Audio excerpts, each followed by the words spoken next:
استعمال ہوگا تو ہم اس کو غسل دے سکیں گے.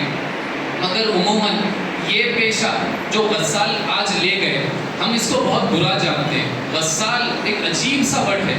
غسل دینا یہ بہت بڑا نیکی کا کام ہے.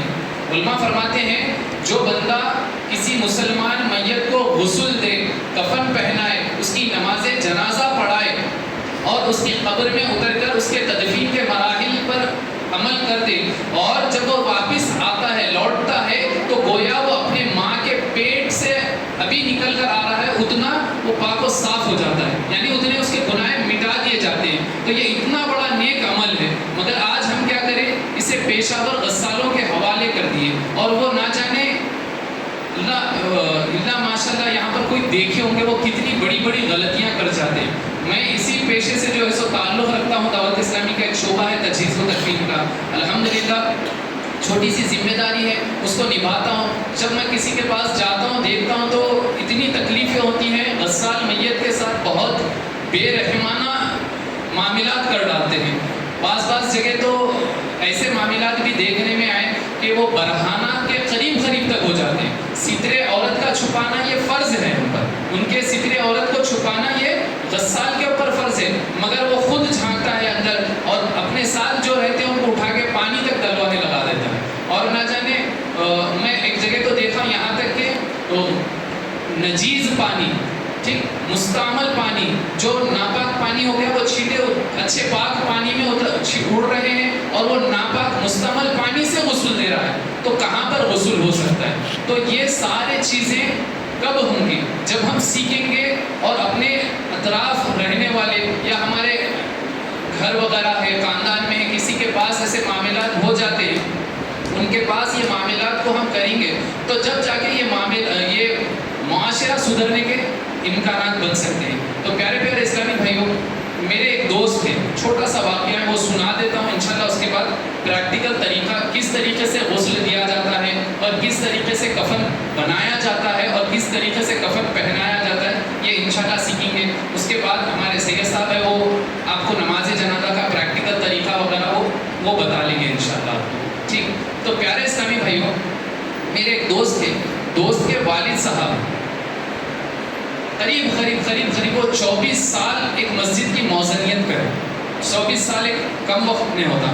تو پیارے اسلامی بھائیوں، میرے دوست کو جب بھی دیکھتے یا ملاقات ہوتی تو بولتے ضعیفی کی عمر میں میرے کو کسی غسال کے حوالے نہیں کرنا، میرے کو غسل تو ہی دینا.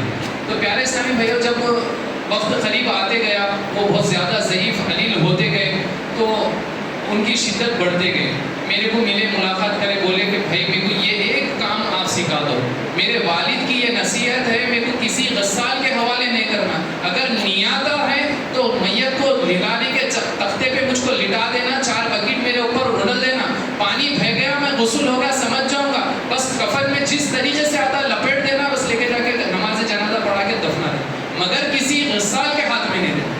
تو سوچے پیارے اسلامی بھائیوں، وہ باپ کیسے تھے ہوں گے، وہ بیٹے کیسے تھے ہوں گے. جب میں اور وہ مل کر غسل دے رہے تھے تو یہ سارے باتیں یاد کر کے اپنے والد کو جب وہ نہلانے کے لیے ہاتھ لگاتے تھے تو آنکھ سے آنسو جاری ہو جاتے. تو پیارے اسلامی بھائیوں سوچے، ہم جب چھوٹے تھے بالکل لڑکپن تھا، ہم چل بھی نہیں سکتے تھے، ہمارے والد کبھی ہم کو انگلی پکڑ کر چلائے تھے ہوں گے، کبھی گود میں اٹھائے تھے ہوں گے، اور کبھی ہو سکتا ہے کہ وہ پانی بھی نہیں لائے تھے ہوں گے. اور ہم جب بڑے ہو گئے، قابل ہو گئے، اور ہمارے والد کا جب آخری وقت تک آ گیا، ہم کچھ نہیں کر سکے تو ہم کیا حق ادا کر سکتے. پیارے اسلامی بھائیوں، ہر اسلامی بھائی چاہے وہ ضعیف ہو، چاہے وہ ادھڑ عمر میں ہو، چاہے وہ بچہ ہو، اس معاملے کو سیکھنا ہم پر فرض ہے. یہ سیکھ کر ہم ہمارے والد ہو یا ہمارے گھر میں اسلامی بہنیں ہیں ان کی بھی اس میں جو ہے سو تربیت کریں کہ یہ شعبے میں آگے بڑھیں، ان کو بھی آگے بڑھا کر یہ معاملات کو سکھائیں. آج مثال کے طور پہ آپ کو بتا دوں کہ غسل میت جب دیا جاتا ہے ہمارے معاشرے میں پڑھ کے دیا جاتا ہے، کلمے پڑھے جاتے ہیں، درود پاک پڑھا جاتا ہے، نہ جانے اور کچھ، کہیں کچھ پڑھا جاتا ہے تو کہیں کچھ پڑھا جاتا ہے، کہیں پہ قرآن پاک کی تلاوت کی جاتی ہے، اور اس انداز میں کی جاتی ہے کہ جو باہر ٹھہرے ہوئے ہیں غسل اندر ہوتا ہے، جو باہر کھڑے ہوئے رہتے ہیں ان کے اوپر ہیبت طاری رہتی ہے. اتنی باریک آواز میں یا کہیں پر کچھ ایک سریلی آواز بتا دی جاتی ہے جس سے ہمارے دلوں پر کیفیت طاری ہوتی ہے، یعنی کچھ اندر بھیانک کام ہو رہا ہے. تو پیارے اسلامی بھائیوں تلاوت تو کرنا ہی نہیں، جیسا ہم کو ہمارے علماء دین نے بتایا ہے کہ جب ہم حمام میں جاتے ہیں یہ زبان تک ہماری ہلنا نہیں ہے، ٹھیک، بس دل میں نیت ہو جو پڑھنا ہے بس دل کے اندر ہی پڑھ لو، اس کو زبان تک ہلانا نہیں ہے۔ اسی طریقے سے میت کے ساتھ بھی معاملات ہیں، اس کو میت کے سامنے پڑھنا نہیں ہے مگر پڑھ پڑھ کے پانی ڈالا جاتا ہے۔ تو پیارے اسلامی بھائیو یہ معامل نہیں ہے۔ اور انشاءاللہ عز و جل میں پریکٹیکل طریقہ بتا دیتا ہوں، جیسا کہ صبح سے پہلے نزا کا وقت ہے، جب نزا کا وقت آئے یعنی کہ انسان کے ہاتھ پیر کام کرنا چھوڑ دیتے ہیں، جب علماء فرماتے ہیں کہ بندے کے جسم سے جب روح کو نکالا جاتا ہے تو سب سے پہلے اس کے قدموں سے روح کو نکال دیا جاتا ہے کیونکہ وہ بھاگ نہ پائے گے، ٹھیک، کیونکہ جب فرشتے آتے ہیں تو ان کے حالات احوال بہار شریعت وغیرہ کتابوں میں بتائے گئے ہیں کہ اتنے ڈراؤنی صورتیں وغیرہ رہتی ہیں ان کی کہ انسان اگر اس کو دیکھ لے تو وہ کہاں سے کہاں کی بھاگ جائے۔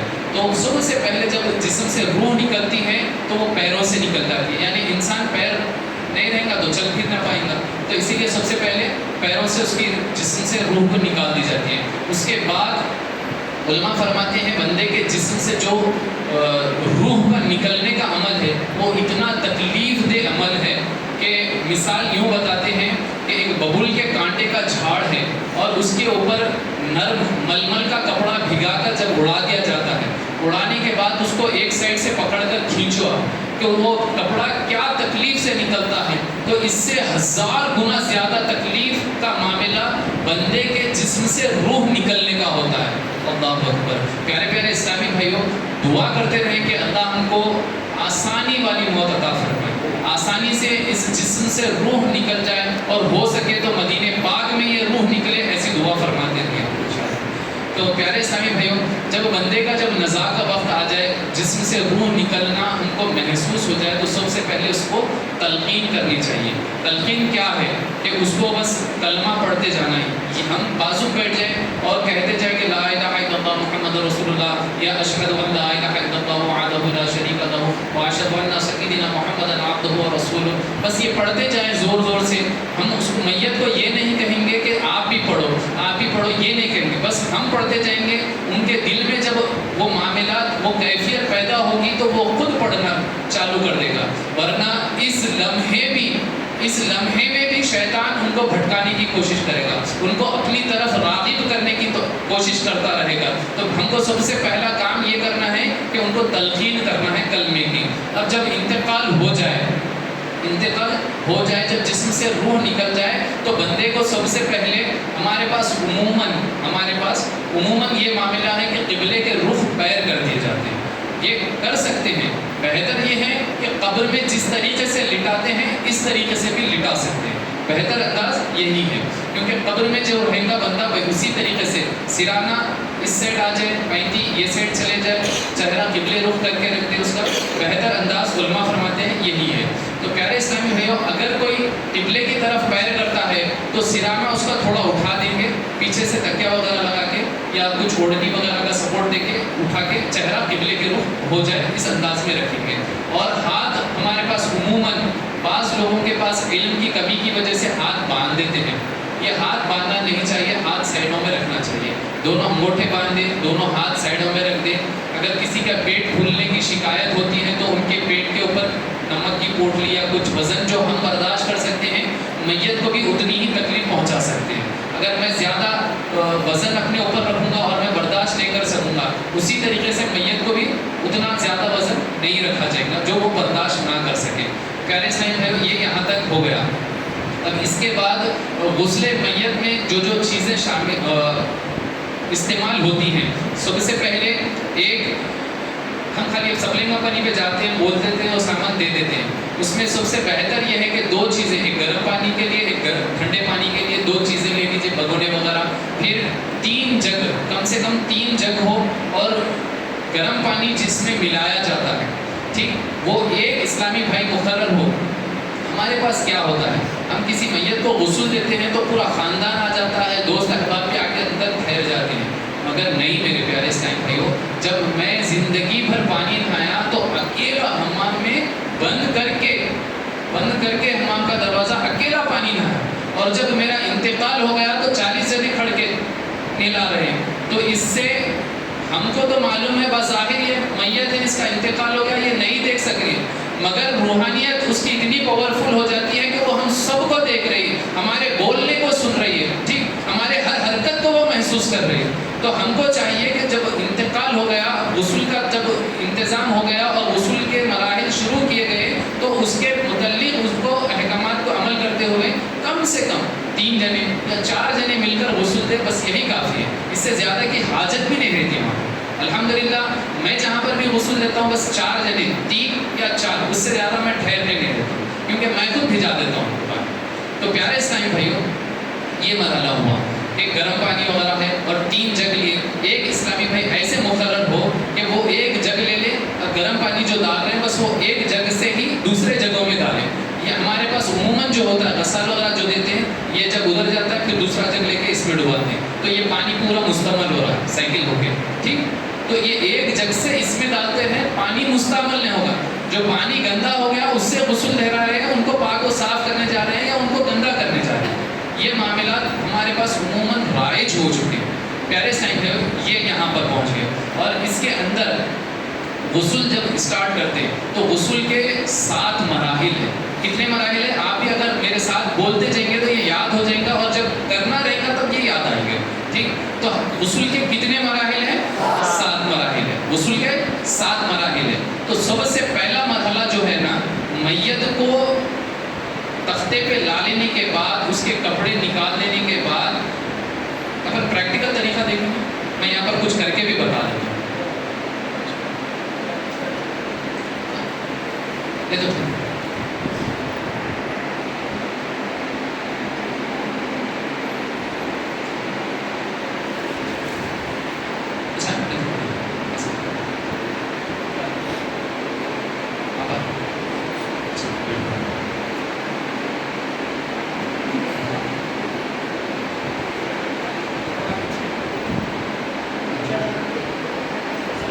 آپ لوگ بھی اندر آ گئے تو مدینہ کیونکہ قریب رہیں گے تو دیکھ سکیں گے، نیچے سے اوپر دیکھنے میں مشکل ہوگی. قریب آ جائیں. پیارے سے آج کل ہمارے پاس جو کفن کی دکان پر کپڑا دیتے ہیں وہ چلواری کا پیلے کلر کا کپڑا ہے. اس کے اوپر اگر ہم پانی ڈالتے ہیں تو اس کے اندر سے جسم ظاہر ہونا چالو ہے. ٹھیک، علماء کرام جب نظر ڈالنے سے بھی ہماری احتیاط کے طور پر بتاتے ہیں کہ نظر کرنا حرام ہے، تو اب جب وہ ظاہر ہونا چالو ہو گیا تو جسم پیدا ہی نہیں رہتا. تو الحمدللہ ہمارے بزرگان دین نے ہم کو یہ ذہن دیا کہ یہ موٹے کلر کا، کچھ بھی کلر ہو مسئلہ نہیں ہے، موٹا کپڑا لے جس سے پانی ڈالنے کے بعد بھی کوئی چیز ظاہر نہ ہو. ٹھیک، تو اس طریقے کا موٹا کپڑا لیجیے، اس سے آپ میت کا جسم ظاہر نہیں ہوگا.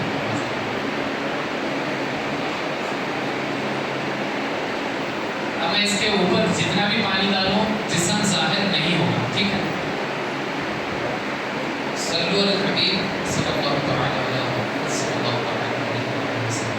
تو یہ ہو گیا. پیارے اس نے میں مثال کے سمجھیے آپ کے، میں ان کے کپڑے نکال دیا اور یہ کپڑا ڈال دیا ہے. ٹھیک، سب سے پہلا جو کام کرنا ہے وہ ہے استنجا کرنا. استنجا کس کو بولتے ہیں؟ بڑی استنجا، چھوٹی استنجا، یعنی طہارت کے دونوں جگہ، بڑی اور چھوٹی دونوں جگہوں کو پاک کرنا. پاک کیسا کریں گے؟ ہمارے پاس جو غسل کا کپڑا دیتے ہیں اس کے اندر ایک چوکونی کپڑا دے دیتے ہیں وہ لوگ، ایک سائڈ ڈولی رکھی ہوئی رہتی ہے. ٹھیک، وہ لپٹ لیتے ہیں. اس سے لپٹنے کے بعد آپ اندر ہاتھ ڈالیں گے تو یہ ہاتھ کب کہاں سے ان کے جسم کو لگ جائے گی بول ہی نہیں سکتے.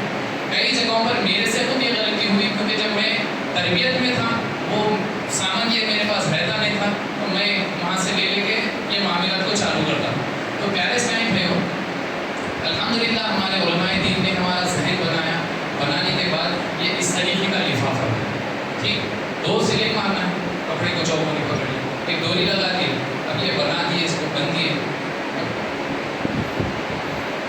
میرے یہ ہاتھ میت کے جسم کو لگنے سے حاصل ہو گیا، اب لگ ہی نہیں سکتا. ٹھیک، جب تک میں اس کو نکالوں. اب یہ ہو گیا استنجا دینا. پہلا مرحلہ کیا ہے؟ استنجا کرا. ٹھیک، میں آگے اور پیچھے دونوں سائڈ استنجا کرا دوں گا. استنجا جب کراؤں گا کہ میری بھی نظر اندر نہیں جائے گی، ان کا جسم کی ستر عورت کی چھپانے کی پوری کوشش کروں گا، اور یہ چھپانا میرے اوپر فرض ہے. اور ساتھ رہ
میت کو سیدھی کروٹ لٹانا، یعنی مثال کے طور پہ یہ میت ہے، سیدھی کروٹ یہ ہے کہ میری یہ کروٹ اوپر آ جائے، دائیں طرف لٹاؤں گا تو میت کی یہ کروٹ اوپر آ گئی، ٹھیک، یہ چوتھا مرحلہ ہے۔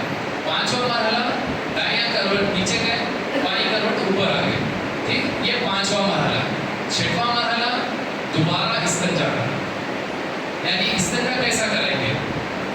میت کو تھوڑا سا اٹھا کے بٹھے، لائٹ تھوڑا پیٹ کو دبا کر، اگر کچھ اندر غلاظت ہے یا ہوا وغیرہ ہے وہ نکل جائے، ٹھیک ہے۔ یہ کون سا مرحلہ ہے؟ یہ چھٹواں مرحلہ ہے۔ ساتواں مرحلہ کافور کا پانی سارے بدن پر بہانا، کافور کا پانی سارے بدن پر بہانا، یہ کون سا مرحلہ ہے؟ ساتواں۔ 7 مراحل ہے۔ غسل میت کے کتنے مراحل ہے؟ غسل میت کے کتنے مراحل ہے؟ 7۔ پہلا مرحلہ کیا ہے؟ استنجا کرانا۔ دوسرا مرحلہ وضو کرانا، وضو کے جو چاروں فرائض ہیں وہ ادا کرنا۔ تیسرا مرحلہ سر اور داڑھی کے بال دھونا، ٹھیک۔ چوتھا مرحلہ سیدھی کروٹ دھلانا، ٹھیک۔ پانچواں مرحلہ دائیں کروٹ دھلانا۔ چھٹواں مرحلہ دوبارہ استنجا کرانا، یعنی تھوڑا سا اٹھا کے بٹھائے، ان کے پیٹ کو تھوڑا سا پریس کرے، کچھ بھی غلاظت ہے نکل لے، پھر پانی بہا کے دھلا، ٹھیک۔ ساتواں مرحلہ کافور کا پانی بہانا۔ اب یہ کافور وہ میت کا جب سامان لیں گے اس کے اندر چھوٹے چھوٹے کافور کے گولیاں آتی ہیں، وہ پھوڑ کے پانی میں ڈالیں، کوئی پانی سر سے لے کے پیر تک بہا دینا، سارا جسم پہ کافور کا پانی بہانا۔ یہ کتنے مراحل ہوئے اس کے میت کے؟ 7۔ اب نیند میں سے جب اٹھائیں، کسی گہری نیند میں سے اٹھائیں، اٹھانے کے بعد ایک تو ہم کوما میں ہے جیسا محسوس ہوتا، ٹھیک، فل نیند آتے رہتی، اس میں سے ایک دم اٹھا دیا۔ جب اٹھانے کے بعد میں پوچھے کہ غسل میت کے کتنے مراحل رکھے تو یہ بول سکتا کہ 7 مراحل، ٹھیک ہے۔ کون سا مرحلہ؟ پانچواں مرحلہ کیا ہے؟ تب بولیں گے ہم کہ ہاں یہ پانچواں مرحلہ یہ ہے، تو سمجھنا کہ میرے کو یہ چیزیں یاد ہو گئی، اتنا یاد ہو جانا، تب ہم جا کے آگے۔ اور جب آپ یقین مانیں تو آپ سیکھ رہے ہیں، جب پریکٹیکل کریں گے نا آدھا جاتا آگے پیچھے ہو جاتا، ایک کرنے جاتے ایک کر دیتے، بھول جاتے۔ تو جب یہ کرتے رہیں گے تب جا کے سیکھیں گے۔ اگر مراحل آگے پیچھے ہو جا رہے ہیں، سیدھی کروٹ ڈلانے کا دائیں کروٹ ڈلا دیا، دائیں کروٹ ڈلانے کے لیے سیدھی کروٹ ڈلا، غسل ہو جائے گا، صرف مراحل آگے پیچھے ہو جائے گا، غسل ہو جائے گا، مراحل آگے پیچھے ہو جائے گی، ترتیب جو دی گئی نا وہ ترتیب آگے پیچھے ہو جائے گی۔ تو پیارے اسلام بھائیوں، اور سے یاد رکھیں، اس کو یاد رکھ کر اس کو عمل بھی کرنا ہے۔ کب؟ جب میرے گھر کے پاس انتقال ہو گیا تو وہاں پر پہنچوں، دیکھنا ہے 10 سال کے ساتھ پہلے کوئی غسل دینے آئے تو ان کے ساتھ ٹھہر کر دیکھ لو، آپ کے دل کے اجابات جو ہے ان کو دور کریں، ٹھیک ہے نا۔ غسل میت کے یہ 7 مراحل ہیں۔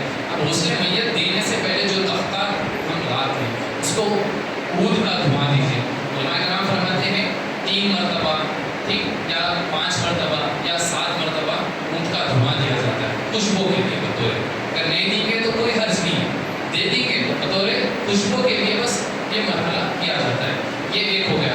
اب ہمارے پاس خاص طور پر غسل میت دینے کے لیے بازو کے گڑھا کھودتے ہیں، وہ پانی غسل کا اس میں جانا ہے، یہ سب بڑی چیزیں ہیں۔ غسل میں جب پانی نہ رہا ہوں، زندہ ہوں پانی نہ رہا ہوں، مرنے کے بعد تو کوئی عبادت بھی کرنا نہیں ہے، ٹھیک، وہی آخری پانی ہے۔ جب میں عبادت کرنے والا ہوں، میرا پانی موری میں چلے جا رہا ہے، تو میت کا پانی موری میں جانے میں کیا بات ہے؟ کچھ مسئلہ نہیں ہے، میت کے لیے پانی جو استعمال کیا جاتا ہے وہ موری میں بھی جا سکتا ہے، مسئلہ نہیں ہے۔ خصوص طور پر گڑھا کھودنا، اس میں ڈالنا، اور سب سے مین اور امپورٹنٹ بات، ٹھیک، میت کا جب کسی کا انتقال ہو جاتا ہے، جب وہ نہلانے کے بعد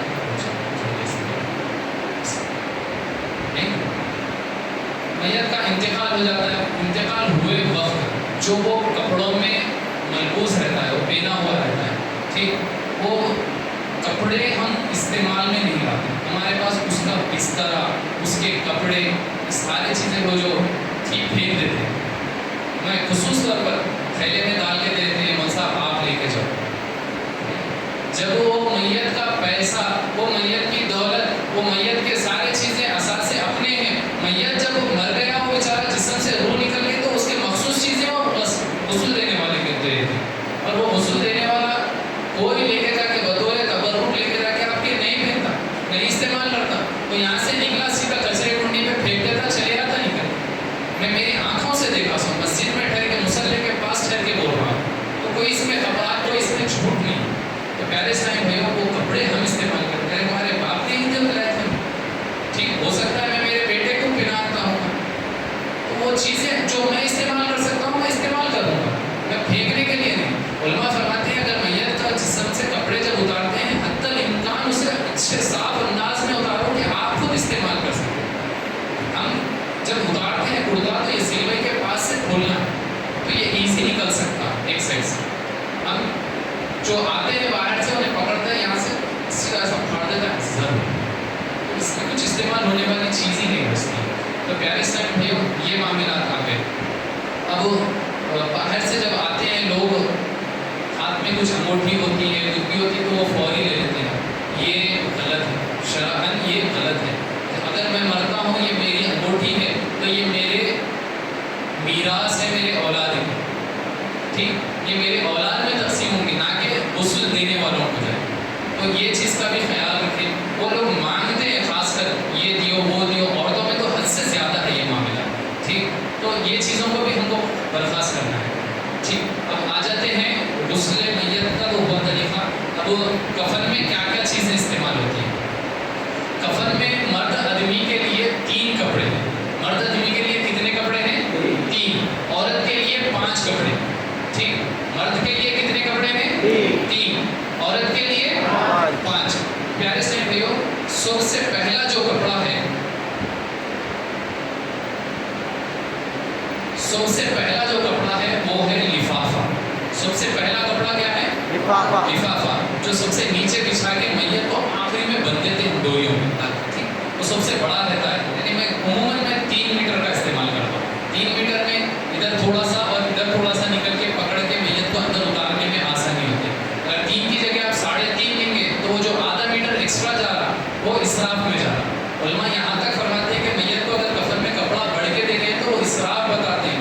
وضو میں ہم اگر 2 بار منہ چہرہ دھو لیے اور دھونے کے بعد بھی تو ذہن میں یہ نہیں آ رہا کہ میں 2 بار دھویا یا 3 بار دھویا, تو اب علماء فرماتے ہیں یہاں پر 2 بار اگر دھویا, جو میرا کامل گمان ہے کہ میں 2 بار دھویا یا 3 بار دھو لیا, بس وہیں پہ اس کو چھوڑ دینا, آگے بڑھ جانا ہے. اب چوتھی بار اگر مثال کے طور پہ میں 2 بار ہی دھویا اور میرا گمان 3 پہ ہے تو چھوڑ دینا ہے میرے کو, آگے وضو کے دوسرے فرض میں چلے جانا. اگر میں نہیں اور ایک بار دھونا ہے شاید, اب جب میں چہرہ دھوں گا تو یہ جو پانی بہہ کے جا رہا ہے یہ ضائع ہے, اسراف میں کرنے کے بعد. تو جب وضو کے پانی میں وہ بتایا جاتا ہے تو یہ کپڑے کے اندر بھی اسراف کرنا نہیں ہے, زیادہ نہیں. جو ہائٹ ہے, ہائٹ سے 1 بالش اوپر یا ہائٹ سے 1 بالش نیچے, پائیدی اور سرانی میں 1 1.5 بالش, اس سے زیادہ لینا یہ اسراف میں ہو جائے گا. تو سب سے پہلے کپڑے کا نام کیا ہے؟ لفافہ ہے. اور دوسرا کپڑا ہے تہبند. دوسرا جو کپڑا ہے وہ تہبند ہے. یہ تہبند خصوص طور پر موٹے کپڑے میں ہونا چاہیے.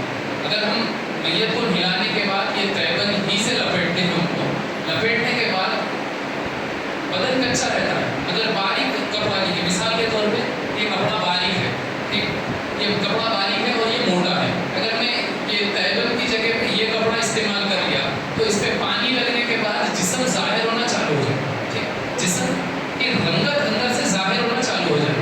پیارے سے بھائیو, اس کو موٹے کپڑے میں لینا چاہیے. تو پہلا کپڑا کیا ہے؟ دوسرا کپڑا کیا ہے؟ تہبند. تیسرا کرتا. یہ کرتا کیسا ہے؟ یہ میرے کرتے کو استینہ لگے ہوئے سائڈ سے, ٹھیک, سامنے کا ہے, پیچھے کا ہے, جس طریقے سے میں پہنا ہوا ہوں.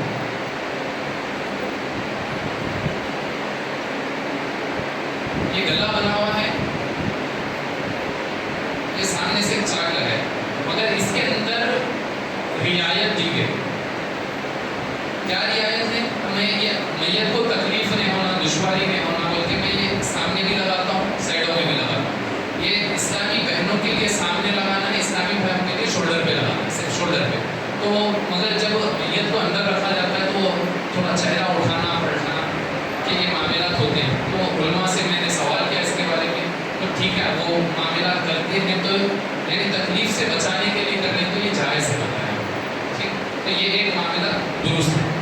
اور ہمارے پاس جو کفن ملتا ہے, یعنی کوئی غسال کی دکان پہ جا کے یا غسل کی دکان پہ جا کے آپ کفن لیتے ہیں, وہاں پر اس طریقے کا نہیں دیتے. مثال میرا یہ سامنے سے جتنا یہاں پر آ رہا پیچھے سے بھی اتنا ہی چاہیے، سامنے سے جتنا ہے پیچھے سے بھی اتنا ہی چاہیے۔ اگر آپ کبھی غور کریں کسی کے پاس سے کفن کی دکان پہ جا کے سامنے سے اگر وہ ٹخنوں کے گھٹنوں کے نیچے آدھی پیڑیاں یا ٹخنے تک بھی چلے آ رہا ہے تو پیچھے سے وہ صرف اتنا ہی رکھیں گے کپڑا، یہاں تک ہی چاہیے گا کپڑا، اس سے پیچھے نہیں دیتے وہ لوگ کپڑا۔ تو کیسا ہے یہ پیرس لائن؟ میں جب زندہ ہوں کرتا پہن کے پھر رہا ہوں تو سامنے میرا یہ سامنے کا دامن یہاں تک آ رہا تو یہ پیچھے کا دامن بھی یہاں تک آ رہا، تو میت کو بھی ویسے دینا ہے، سامنے کا دامن جہاں تک آ رہا پیچھے کا دامن بھی وہاں تک آ رہا، مگر باہر کے غسل صرف یہاں تک کا دیتے ہیں۔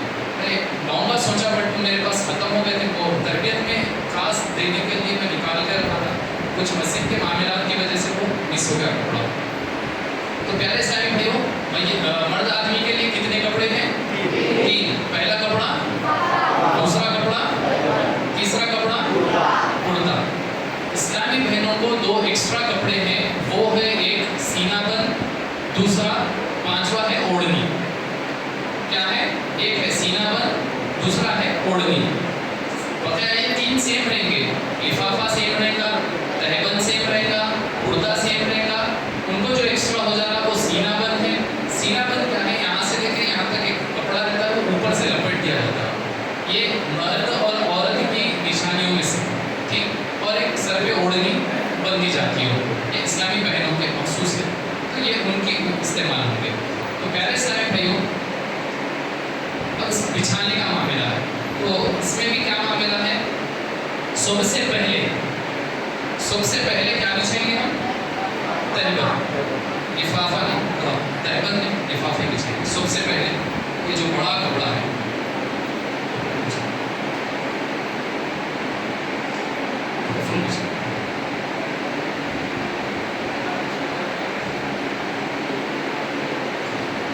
سب سے پہلے یہ کپڑا بچھائے، یہ بچھانے سے پہلے جو پیٹ پہ ڈوری باندھتے ہیں وہ ڈوری رکھ لے کے یہ کپڑا بچھائے، ڈوری نہیں لایا اس لیے بتا رہا ہوں۔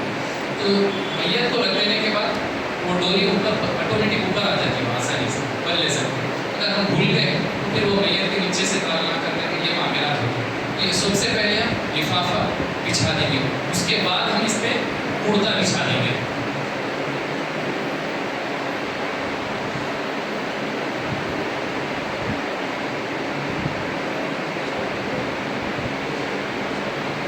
یہ کرتا میں بچھا دیا اس کے اوپر۔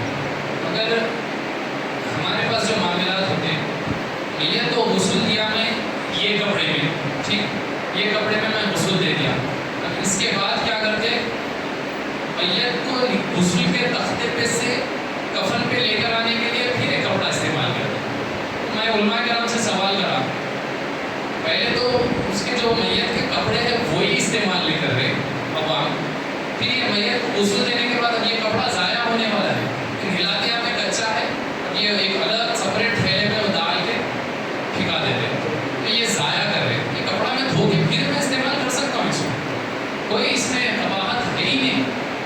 دوسری چیز، اب جو کپڑا میت کو غسل دینے کے بعد یہ ہٹائے، میت کو چکلے پہ سے کفن پر لے کر آ رہے ہیں، تو پھر وہاں سے ایک کپڑا اڑا کر جو ہے سو میت کو یہاں پر لاتے ہیں۔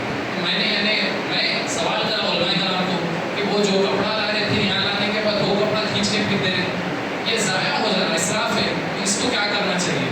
تو میں علماء کرام کے سامنے، مفتی صاحب کے سامنے میں سوال رکھا کہ میرا معاملہ یہ ہے کہ میں میت کو غسل دینے کے بعد وہ کپڑا نکالنے سے پہلے میں تہبند لپٹ دیتا ہوں، ان کو تہبند وہیں پہ پہنا دیتا ہوں، اور وہ تہبند پہنا کر ہی میں ان کو میت کو کفن پہ لے کر آ جاتا ہوں۔ تو کیا یہ میرا معاملہ درست ہے کیا؟ مجھے تو ان لوگ مجھے کیوں کر رہے ہیں؟ تو یہ معاملہ سنایا میں ان کو سارا کہ یہ کپڑا ضائع جا رہا ہے، تو بولے وہ بالکل صحیح کر رہے ہیں۔ تو ہم کو اسراف سے بھی بچانا ہے اور صحیح معاملات بھی ادا کرنے ہیں۔ تو پیارے اسلامی بھائیوں، پہلے یہ 2 کپڑے بچھا دیے، اور میت کو جو ہے سو یہ تہبند کی مقدار کیا ہے؟ تہبند کی مقدار میری ہائٹ کے برابر، لفافے کی مقدار کتنی ہے؟ میری ہائٹ سے اوپر تھوڑا بڑا، نیچے تھوڑا بڑا، جس سے میں آسانی سے پکڑ سکوں، زیادہ بھی بڑا نہیں رکھنا، ٹھیک۔ اور تہبند کی ہائٹ، کپڑے کی مقدار کتنی رہے گی؟ میری ہائٹ کے برابر، ہو سکتا ہے بچہ چھوٹا ہے، 2 فٹ کا 3 فٹ کا ہے، تو اس کے ہائٹ کے برابر رہیں گے، سب کو ایک حساب کا نہیں دیکھا جائے گا، بچے کی ہائٹ جو رہے گی وہ ہائٹ کے حساب سے کفن تیار کیا جائے گا۔ طور پہ اسلام میں ہے سبحان اللہ.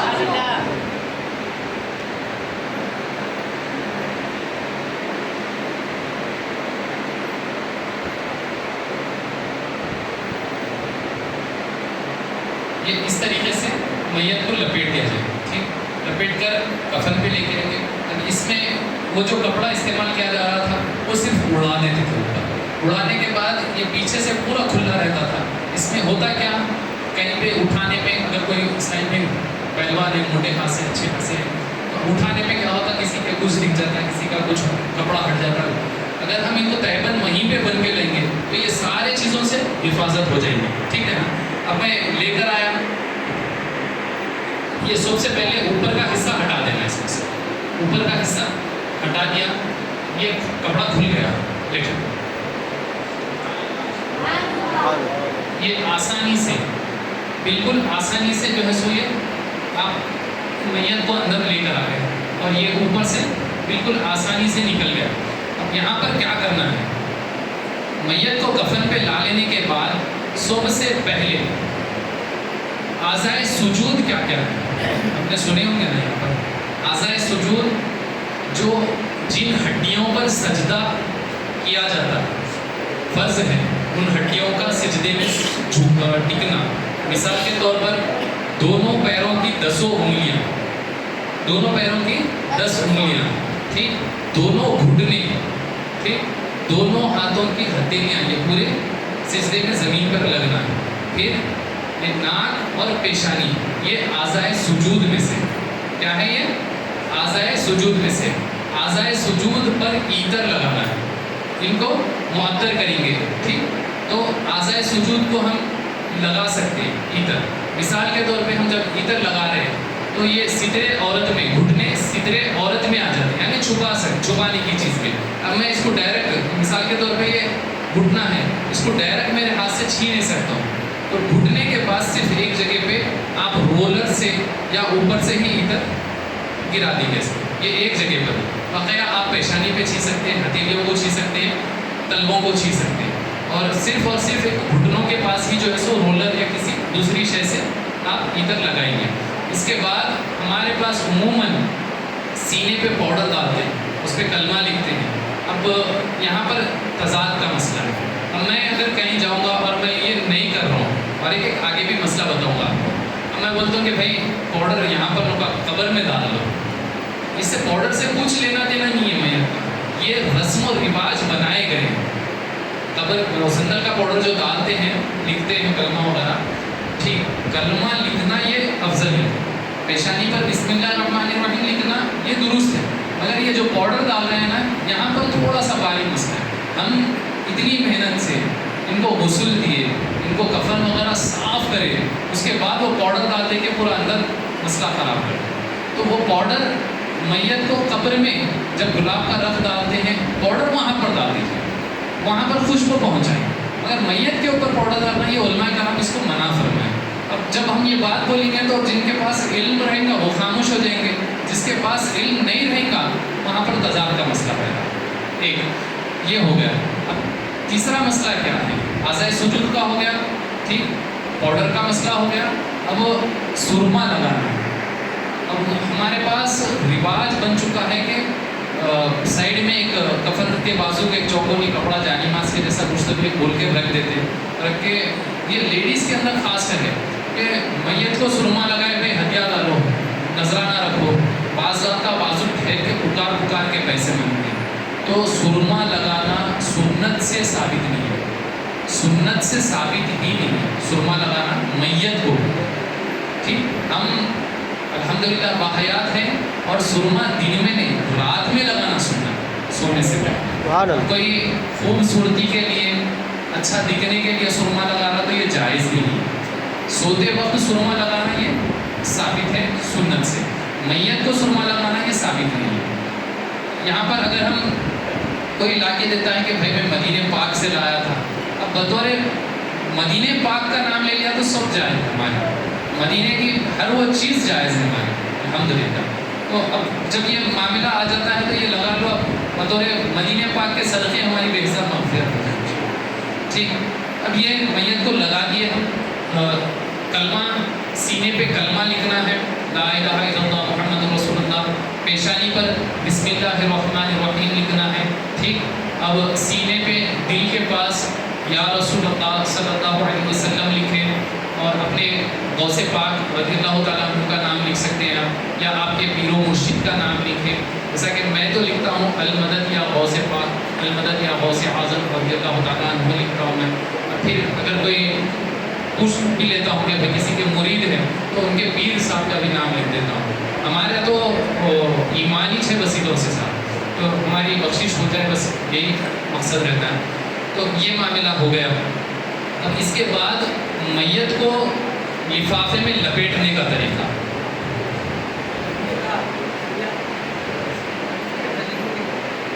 ہاں, اب لکھنا بولے تو صرف انگلی سے لکھنا ہے, کوئی شیائی وغیرہ سے لکھنا نہیں ہے.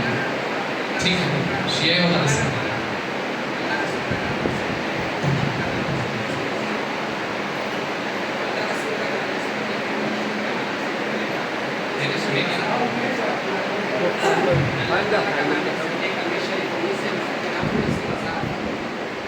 لا الہ الا اللہ محمد رسول اللہ یہ انگلی سے لکھنا ہے. ٹھیک. اور سارے کے سارے چیزیں سے انگلی سے اشارہ نہیں لکھنا ہے.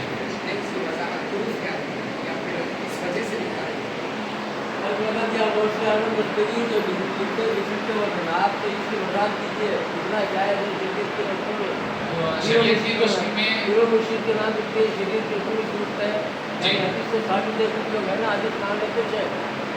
کچھ چیزیں ہیں حدیث میں, کچھ چیزیں ہیں علماء کرام سے منسوخ. ٹھیک. اگر آپ کے پاس کچھ ہے جی الحمدللہ ہمارا تو وہی ہے. بے شک. تو اچھوں کی صحبت اچھا بنانے, تو جب یہاں پر اچھوں سے محبت کریں گے تو بروز محشر بھی انہی کے ساتھ معاملات ہمارے ادا ہوں گے. ٹھیک. اب میت کو کفن میں لپیٹنے کا طریقہ. تو سب سے پہلے میت کے دائیں طرف کا کپڑا, میت کے دائیں طرف کا کپڑا سینے پہ آئے گا. ٹھیک. پھر اس کے بعد سیدھے ہاتھ کا یعنی بائیں طرف کا کپڑا اوپر آئے گا. مثال کے طور پہ یہ ہے,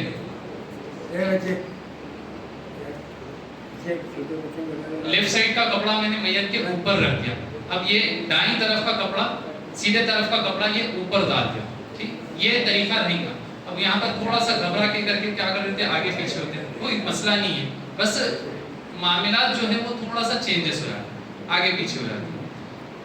اب یہاں پر ڈوریاں جو بننے کا ہے, پیٹ پہ ایک ہے, پائنٹی ایک ہے, سرانے ایک ہے, یہ 3 ڈوریاں بنیں گے. جب میت کو قبر میں اتار دیا جائے گا تو وہ تینوں ڈوریاں بھی اس کے بھیٹیاں کھول دینے چاہیے. اور میت کو جب قبر میں اتارا جاتا ہے,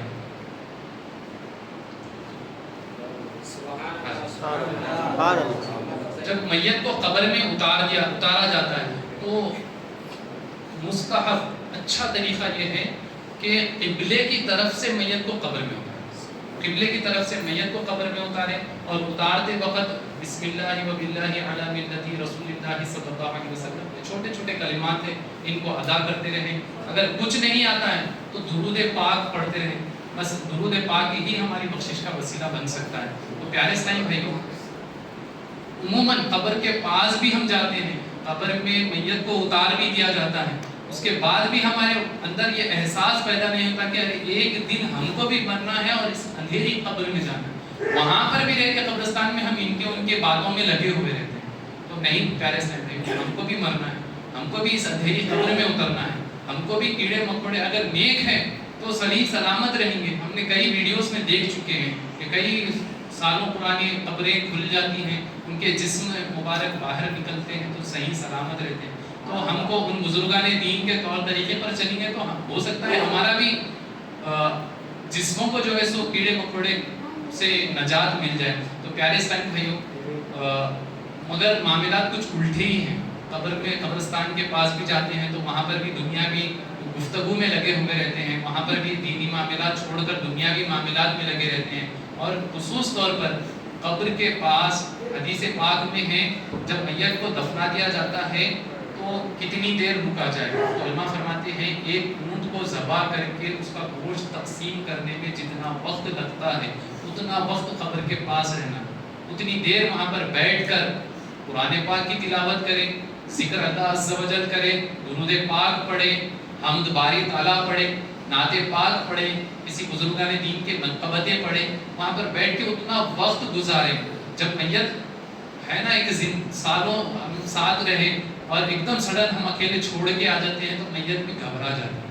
ٹھیک، ان کی دلی تسکین کے لیے، ان کو دلی سکون پہنچانے کے لیے ہم وہاں پر بیٹھ کر اس کا اثار ثواب کا ذریعہ بنتے رہیں. تو انشاءاللہ عز و جل میت بھی ہم کو جو ہے سو یاد کرتے رہیں گے. اور فرماتے ہیں جو بندہ قبر کی زیارت کے لیے جاتا ہے تو مردہ اس بندے کے قدموں کی آہٹ کو بھی سنتا ہے. ان کو اتنا پاور دے دیا جاتا ہے، بٹ ہمارے اندر اتنی صلاحیت نہیں ہے کہ ہم ان کو سن سکیں، ہم ان کو محسوس کر سکیں. مگر میت کے پاس اتنی صلاحیتیں ہیں کہ وہ ہم کو ہماری آہٹ کو تک پہچانتے ہیں. پیارے اسلامی بھائیوں، زیارتیں قبول کرتے رہیے انشاءاللہ عز و جل. اس میں اگر کچھ آپ کو سمجھ میں نہیں آیا تو وہ واپس میرے سے پوچھ سکتے ہیں، میں پھر آپ اس کا بتا دوں گا انشاءاللہ. تو سب سے پہلے میں آپ سے ایک سوال کر لیتا ہوں کہ غسل میت میں کتنے مراحل ہیں؟ 7. ٹھیک، غسل میت میں 7 مراحل ہیں. تو پہلا مرحلہ کیا ہے؟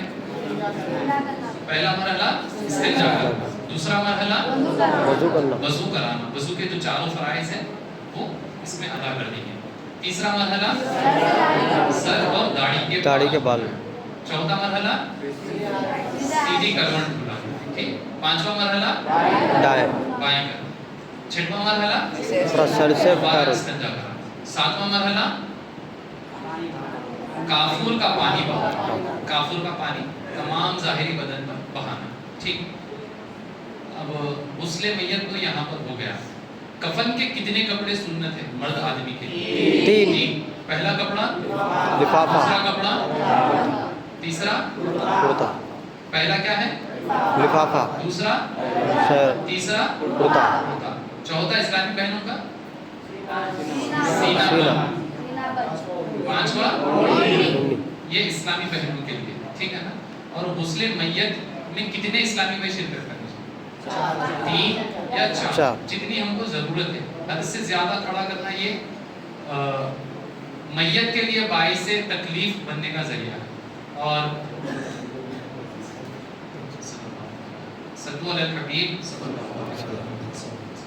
قبر میں میت کو کہاں سے اتارنا افضل ہے؟ قبلے کے رخ سے میت کو قبر میں اتارنا یہ افضل ہے. ٹھیک.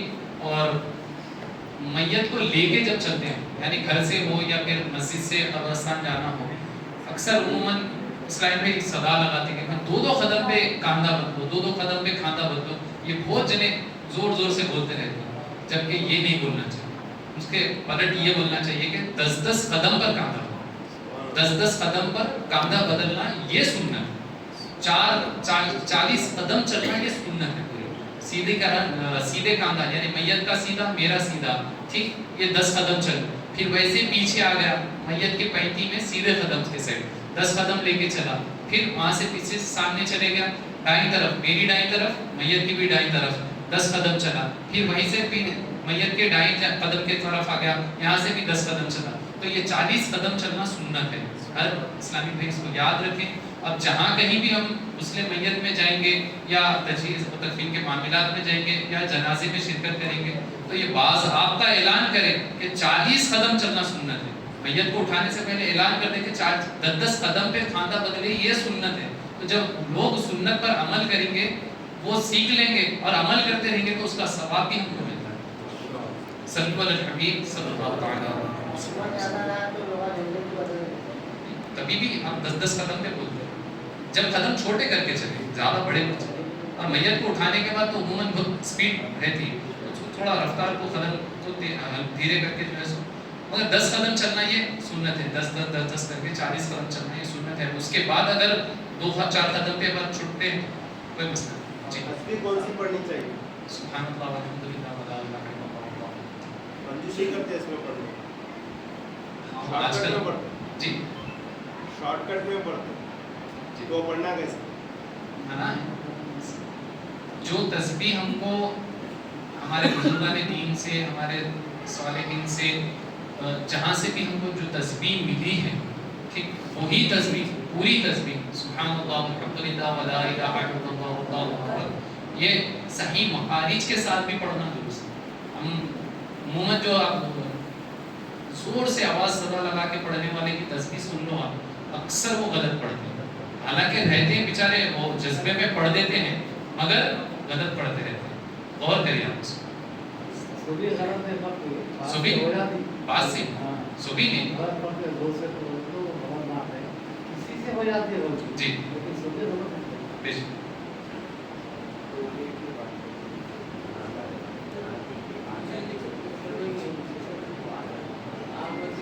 جنازے کے ہمیشہ پیچھے چلنا چاہیے، جنازے کے آگے چلنا منع ہے، جنازے کے پیچھے چلنا یہ درست ہے۔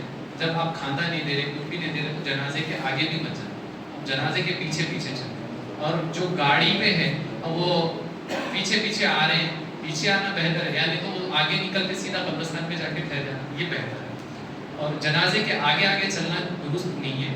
ہاں کھانا دینے کے لیے اگر ادھر سے ادھر پلٹ جا رہا ہے تو یہ کوئی مانت نہیں ہے اس کے اندر۔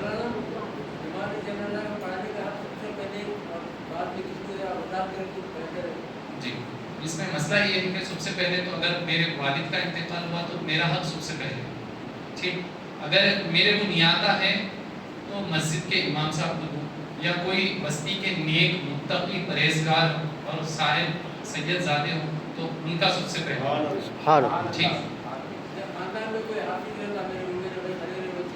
پڑھا سکتے۔ خاندان والوں کا حق بھی زیادہ ہے۔ عموماً تو ہمارے پاس معاملہ یہی ہے کہ ہم امام صاحب کو آگے بڑھائیں گے، تو عموماً حق پہلے گھر کا ہے پھر خاندان کا ہے، خاندان میں بھی نہیں ہے تو اڑوس پڑوس میں جو متقی پرہیزگار ہو اور خصوص طور پر آل رسول میں سے ہو تو وہ زیادہ حقدار ہے۔ غسل میں بھی وہی دیکھا جائے گا، غسل میں بھی وہی دیکھا جائے گا جو نیک متقی پرہیزگار ہو اور آل رسول میں سے بھی ہو تو ان کو پہلے آگے بڑھا کر اس کو ترقی بنائی جائے۔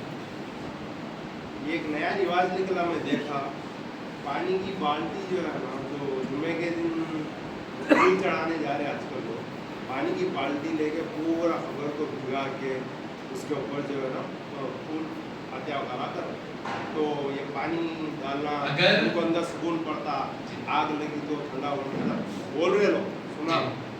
میرے بھی ایک دو دوستوں بھی وہ حرکت کرے، مولا یہ کرنا بیکار ہے، فضول ہے۔ اگر قبر پہ جھاڑ لگا ہوا ہے اور جھاڑ کو آپ پانی دے رہے تو یہ درست ہے، نہیں جھاڑ نہیں ہے خالی پانی ڈال رہے تو یہ اسراف ہے، یہ اسراف۔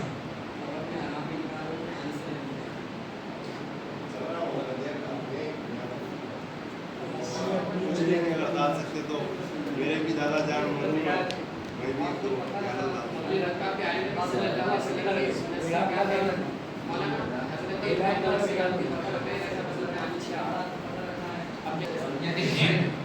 ہند کے طرف پتھر کا جو رواج ہے بغلی کا، ایک ہند میں باہر نکل گئے تو مٹی میں مٹی ڈائریکٹ ملا۔ علماء نے ہم کو سہولت دی تو سہولت کا استعمال کریں، میں زندہ ہوں میرے اوپر تھوڑی مٹی گری تو کوئی برداشت نہیں، تو ویسے میں میرے والد کو بھی دیکھنا چاہتا ہوں، رکھ سکتا ہے بہتر۔